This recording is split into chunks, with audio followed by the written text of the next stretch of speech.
What is up, guys? Charles here. Welcome back to another beautiful day in Eugene, Oregon.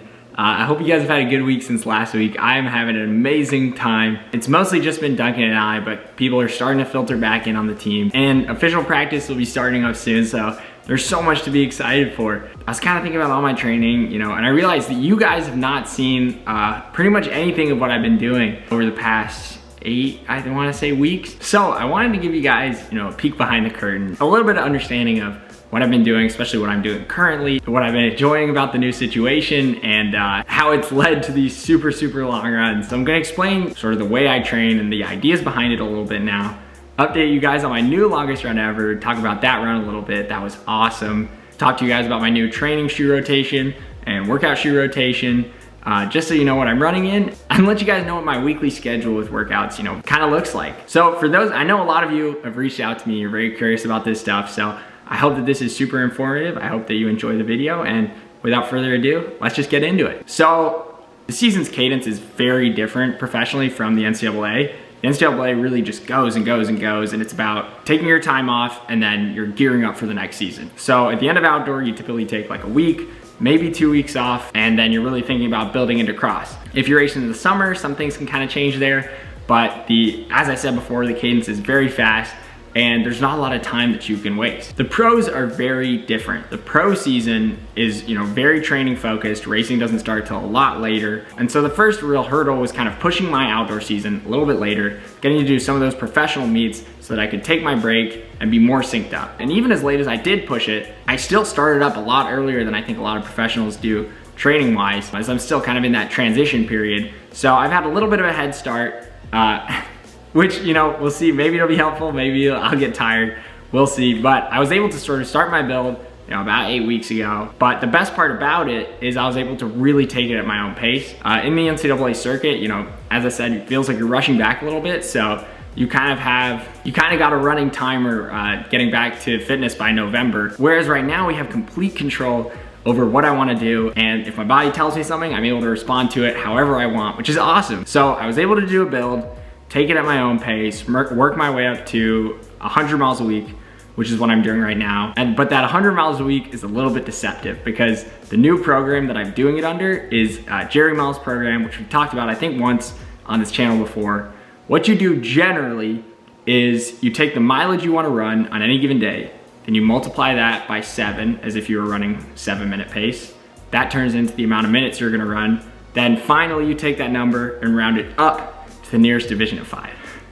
So I'm gonna make a little chart and show it right here so you guys can look and see, what your equivalent, run would be in Jerry miles, which are really kind of Jerry minutes. And the interesting thing about this training situation is the longer the run goes, the more that this, additional mileage really compounds, because each mile that you're under 7-minute pace, and for a lot of our runs, we're gonna be under 7-minute pace, the more time that you're adding on and the further you end up going. So on long runs, this really comes together where you have, for 100 miles a week, I like doing about 17, which converts to 2 hours Jerry miles. And so for example, I'll show you guys one. This was my long run, most recent long run. We were going for 17 Jerry miles, which is, as I said before, 2 hours. And we start off in the 640s, which is pretty good for a first mile, 649. It's not the fastest mile ever, but it's certainly not slow. Then we get right into the 630s, start cutting down to the 620s, 618, 610, 606. And we're right at that 6 barrier, right around where we get to the flip. And then I'm not even sure, we were conversational the entire run. It was myself, Duncan, and Sean. We were just talking, having fun, but I think, part of the energy of coming back and getting ready for team camp was helping us out a little bit. But if you think about it, since we round up to the nearest 7, each of these miles that we run at 610 is gonna extend the run even more. It adds, if you run 610 and your Jerry miles are assigned at 7-minute pace, you're gonna be running 50 seconds longer for each mile you run at that pace. And it keeps getting quicker. We started clicking 554, 553, down to 540s. And then we stayed right at the 540s. We didn't wanna push it too hard. The legs were feeling good, they were feeling very strong. And we stayed right there, but it ended up extending the run, farther and farther and farther beyond that 17 mile marker until we ended up running 19.84 miles. That's what I clicked on my watch. My previous longest run ever was 18 and a half set right before that, and that was last week. So you know, we're getting a ton of strength right now. That's the absolute benefit of the pro running circuit, is we're able to train at this really high level and get to tailor make our racing schedule around training. I'm a guy who loves training. You know, I think of racing as the summation of the work you've put in. So to me, doing the workouts, doing the long runs, putting in the mileage, that's really the bread and butter. That's really what makes this sport so enjoyable to me, because it's just that feeling of getting out. You know, I'm about to go for a run after I shoot this video. It's gonna be a 70-mile shakeout, but you know, I'm gonna feel great, like I work towards my goal, and we have all this energy building towards the end of the season. So that run was incredible. I ran 19.8. I was able to sort of relax on this sofa for the entire rest of the day because I was pretty tired, but I'm feeling great again today. So next order of business is my training shoe rotation. I did the Zoom Fly review, told you guys all about that. You know, the long run I just told you about, done entirely in Zoom Flies. Duncan was wearing the exact same shoe, exact same colorway. Those are kind of the shoes I wear for the longer efforts. You know, I'll have a 90-minute MLR in the middle of the week and then long run at the end of the week. And I kind of like those shoes just for being able to pick up the legs on runs that otherwise would make my legs feel a lot more sluggish. And then the other two shoes, I'm wearing the Infinity Run 4s and then the Vomero Premiums.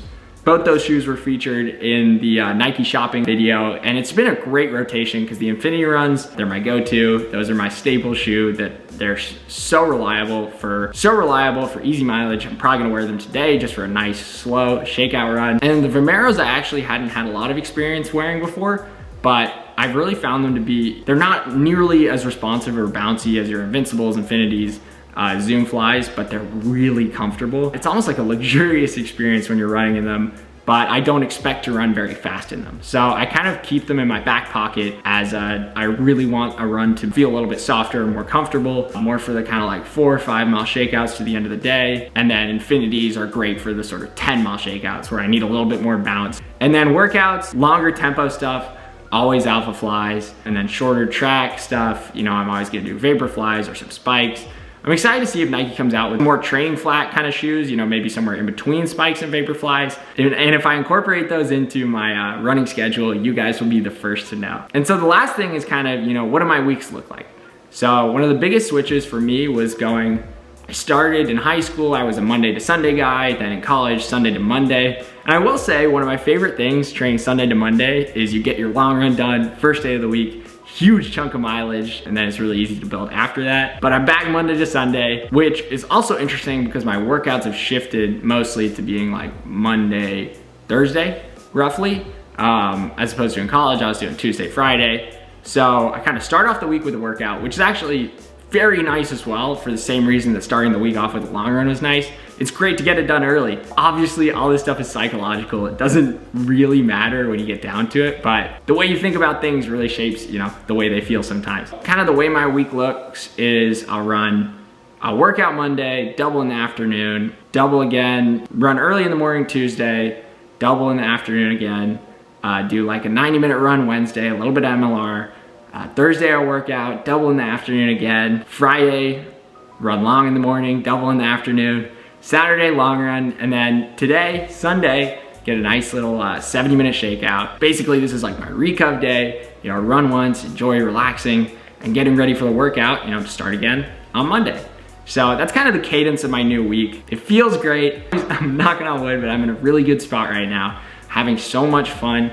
And you know, I don't think I've ever had a better relationship between me and the sport as I do right now. So I'm really looking forward to, you know, keeping on training, keeping putting this work in. If you guys have any other questions about my training that I didn't answer in this video, feel free to let me know down in the comments, and I'll be reading through those and responding to those later. And also, one last thing, when I get races on the schedule, I'll be sure to keep you guys updated, tell you when I got stuff on the way. Right now, you know, that's still a ways out, but there's definitely some stuff, you know, popping up on my radar. So when it gets solidified, I'll tell you guys so we can get excited about that kind of stuff, because obviously, you know, it's a lot less set in stone than the NCAA circuit. So I hope you guys enjoyed the video. If you did, feel free to leave a like or even subscribe, and I'll see you guys next Sunday.